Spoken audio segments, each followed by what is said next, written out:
I came across this famous statement: the one who has a why to live can bear almost any how. It's from Friedrich Nietzsche, and it was later echoed by Viktor Frankl. And then I dug a little bit deeper, and then I came across something very interesting, that Nietzsche had criticized Plato and other philosophers, and I was like, why? And Nietzsche hated that what Plato had said, because Plato would split the world into a perfect world and a flawed world. And then Nietzsche thought, well, that teaches people to basically strive or long for another life than this here.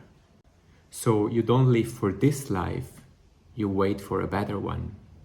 And then I was like, that's interesting, because that's basically how I lived my life as well. And it has to do with how I understood spirituality. When Buddha says life is suffering, but then there's a promise for a paradise, doesn't that makes you kind of like not want to live life and long for the paradise instead? Or if in the Christianity they also talk about paradise, right? Well, they also talk about hell. It appears to me that in all of this, life as we live it is not really appreciated. So the way I learned spirituality is that there is heaven, or the perfect world, you could say, the permanent world, the indestructible world, and that this life here is basically just a bad copy about that reality over there, or a mirror of this one, and thus not perfect. And there's another analogy which is very interesting that ties into that, which is the snowman principle. So you have a pristine snow field and it's perfect, and then the snowman appears, or the snowman in that analogy would be form appears out of the perfect, and then the snowman looks back at the field and sees that now the field is imperfect because there is missing snow that made up the snowman. And for the only way for the field to become perfect again is for the snowman to disappear. That's what spirituality teaches us, to drop into the numinous, or source, or the absolute, basically to merge with the ocean again. But I think it can also lead to really dismissing life and not appreciating life as is. Some mystics also say this life is an illusion. Yes, probably true, most likely. For sure true, actually, if you really think about it. But nevertheless, you do live a life, you do have a body, you are here. And if you get hit by a car, it does hurts. So you also need tools and ways to live this life. You cannot just run away into heaven.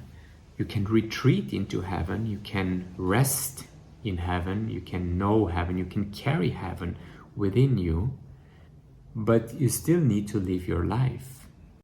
All of this appears to me that makes life less. And then, of course, on the other hand, you have scientists, or the general population worldview, which is the materialistic worldview, that there is only matter, and that consciousness comes from matter, and that we are lonely in the universe and all of this. I also don't think that this is helpful, because that also doesn't really let you appreciate life fully. So I think the balance in between is really realizing who you are, and also acknowledging that life is valuable. There is a reason why we are here. There is a reason why creation exists. because otherwise, why would creation exist to begin with? I don't think creation or consciousness or God, if you will, makes any mistakes. So this has really shifted something in my understanding recently when I read that about Nietzsche. And Nietzsche was someone who suffered a lot.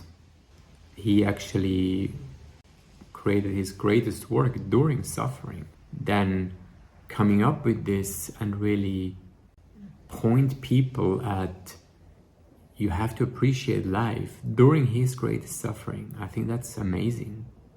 So as a soul, as a being, the way I understand it is we choose deliberately certain experiences and they serve a purpose. For example, when you're an infinite being, indestructible, unlimited, what is the next thing that you can try out? It's limitation. It's experiencing yourself less than and see how that goes, how that enriches you, how that adds new experience to you as a being. And that's exactly what we are playing here. So this life here is not a mistake. Your experiences are not a mistake. All the experiences, I think everything is orchestrated by perfect synchronization. So yeah, I appreciate life more ever since, and I'm grateful, and I want to deepen that because I think this is really something that we can actually be more spiritual. They also call it ground floor spirituality or karma yoga, where you really pay attention to every action that you are doing and doing them in full consciousness, awareness, appreciation, gratitude, and love.